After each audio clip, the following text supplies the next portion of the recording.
गंगा एक नदी नहीं, एक आस्था है। एक धार नहीं, माँ की ममता है। हर वर्ष ज्येष्ठ मास के शुक्ल पक्ष की दशमी तिथि को मनाया जाता है गंगा दशहरा। वो पावन दिन जब माँ गंगा स्वर्ग से धरती पर अवतरित हुई थी। आज की इस वीडियो में हम जानेंगे गंगा दशहरा की पौराणिक कथा, व्रत विधि, पूजन महत्व और गंगा स्नान का वैज्ञानिक पहलू भी। तो आइए इस आध्यात्मिक यात्रा की शुरुआत करते हैं। पौराणिक मान्यताओं के अनुसार राजा सगर के 60,000 पुत्र कपिल मुनि के श्राप से भस्म हो गए थे। उनके उद्धार के लिए राजा भागीरथ ने कठोर तप किया और भगवान ब्रह्मा से गंगा को धरती पर लाने की प्रार्थना की। ब्रह्मा जी ने गंगा को पृथ्वी पर भेजा, लेकिन उसकी तेज धार से पृथ्वी का विनाश हो सकता था। तब भगवान शिव ने अपनी जटाओं में गंगा को रोककर धीरे धीरे धरती पर प्रवाहित किया। यही दिन था ज्येष्ठ शुक्ल दशमी, जब मां गंगा का अवतरण हुआ, और इसी दिन को गंगा दशहरा के रूप में मनाया जाता है। गंगा दशहरा के दिन सबसे पहले सूर्योदय से पहले उठना अत्यंत शुभ माना जाता है। दिन की शुरुआत शुद्धता और पवित्रता के साथ करनी चाहिए, इसलिए सबसे पहले स्नान करना आवश्यक है। इस दिन स्नान विशेष रूप से महत्वपूर्ण होता है, क्योंकि यह हमारे शरीर और मन को स्वच्छ करता है।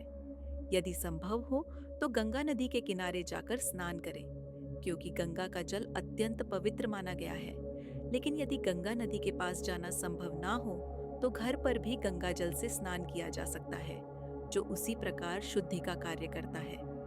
स्नान के बाद साफ वस्त्र पहने, ताकि मन और शरीर दोनों ही पूजा के लिए पूरी तरह तैयार हो जाए। पूजा के लिए गंगा जल, तिल, जौ, दूध और मधु जैसे पवित्र सामग्री इकट्ठा करें।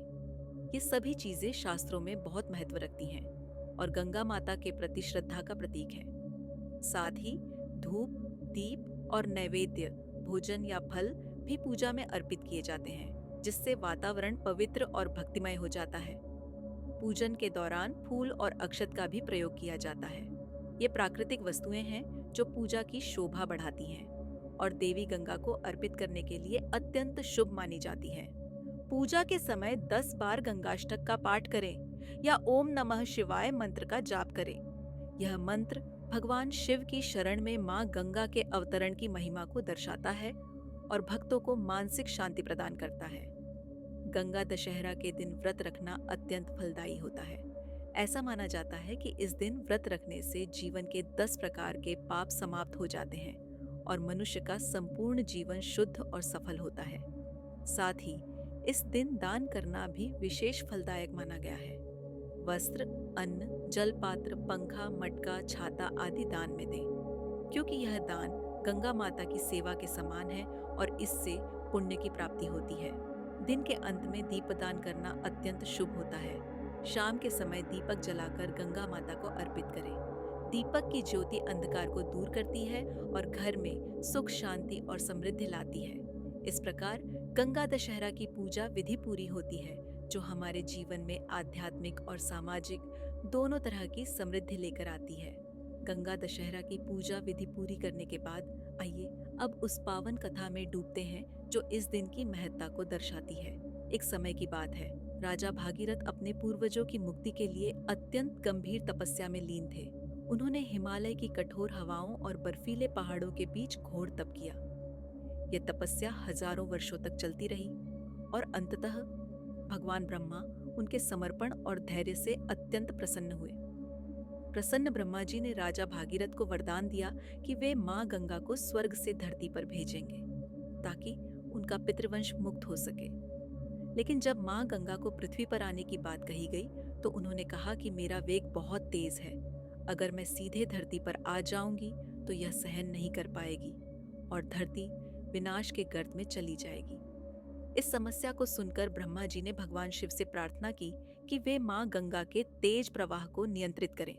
भगवान शिव ने अपनी जटाओं में गंगा को संजो लिया और उनकी जटाओं में ही गंगा का वह तेज वेग धीमा हो गया। इसके बाद गंगा को 7 धाराओं में विभाजित किया गया, ताकि वह धरती पर धीरे धीरे प्रवाहित हो सके। इन धाराओं में से एक धारा राजा भागीरथ के पीछे पीछे बहती हुई कपिल मुनि के आश्रम तक पहुंची। वहीं गंगा के स्पर्श से सगर के पुत्र, जो एक श्राप के कारण धूर्त हो गए थे, उनकी आत्माएं मुक्त हो सकी।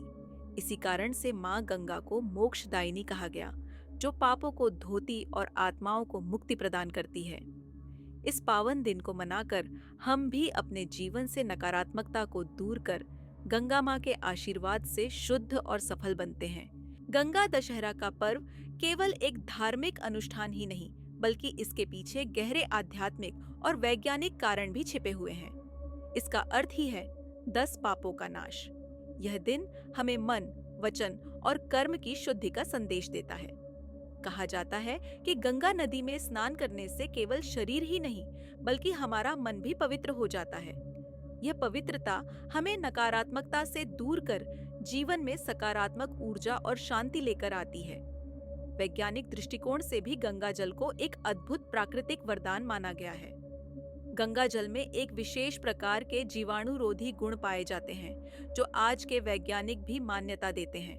इसके कारण गंगा जल लंबे समय तक खराब नहीं होता और यह स्वच्छ रहता है। इस जल में मौजूद बैक्टीरियोफेज नामक सूक्ष्मजीव हानिकारक कीटाणुओं को नष्ट कर देते हैं, जिससे यह जल स्वच्छ और सुरक्षित बना रहता है।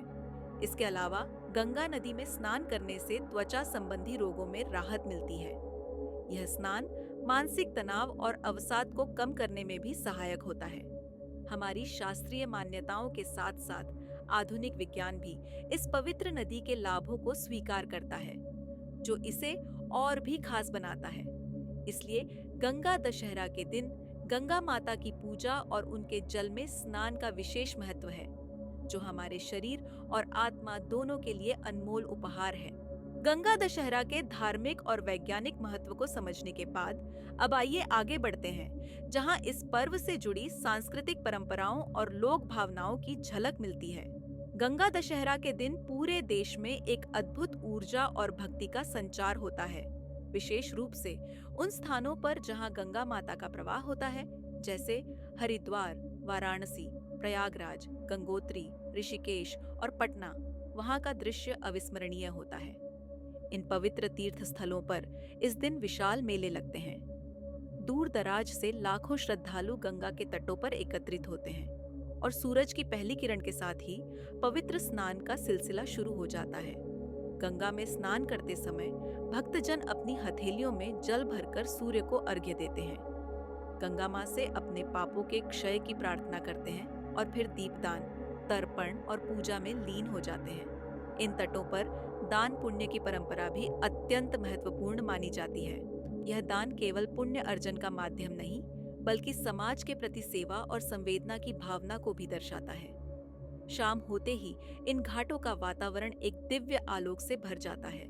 विशेषकर गंगा आरती का दृश्य तो ऐसा होता है मानो स्वयं देवता धरती पर उतर आए हों। सैकड़ों दियों की रोशनी, घंटे घड़ियाल की गूंज, मंत्रोच्चार और भक्तों का गूंजता हुआ स्वर सब मिलकर एक आध्यात्मिक संसार रचते हैं। जब आरती की लौ हवा में लहराती है और भक्तजन एक साथ हर हर गंगे का जयकारा लगाते हैं, तो वह क्षण आत्मा को झकझोर देने वाला होता है। गंगा दशहरा की ये परंपराएं केवल धार्मिक कर्मकांड नहीं, बल्कि हमारी सांस्कृतिक धरोहर हैं, जो हमें प्रकृति, पवित्रता और परंपरा से जोड़े रखती हैं। गंगा दशहरा की आस्था से भरी इस पावन यात्रा के अंत में यही कहा जा सकता है कि गंगा केवल एक नदी नहीं है, वह हमारी सांस्कृतिक चेतना की धारा है। वह हमारे इतिहास, परंपरा और जीवन शैली की साक्षात साक्षी है। गंगा हमें केवल जल नहीं देती, वह हमें जीवन जीने की कला सिखाती है। जैसे वह अपने मार्ग में आने वाली हर बाधा को सहजता से पार करती है, वैसे ही वह हमें भी सिखाती है कि जीवन में सहज रहो, शुद्ध रहो और अपने व्यवहार से दूसरों को पोषण दो। आज के दिन जब हम माँ गंगा की स्तुति और आराधना करते हैं, तो यह केवल एक धार्मिक अनुष्ठान नहीं, बल्कि एक आत्मिक जागरण का क्षण होता है। आइए इस गंगा दशहरा पर हम एक संकल्प लें कि हम गंगा को स्वच्छ और निर्मल बनाए रखने में अपना योगदान देंगे, अपने जीवन में पवित्रता और परोपकार को स्थान देंगे और इस अमूल्य धरोहर को आने वाली पीढ़ियों के लिए सुरक्षित रखेंगे। आप सभी को इस शुभ अवसर पर गंगा दशहरा की हार्दिक शुभकामनाएं। जय गंगे माता।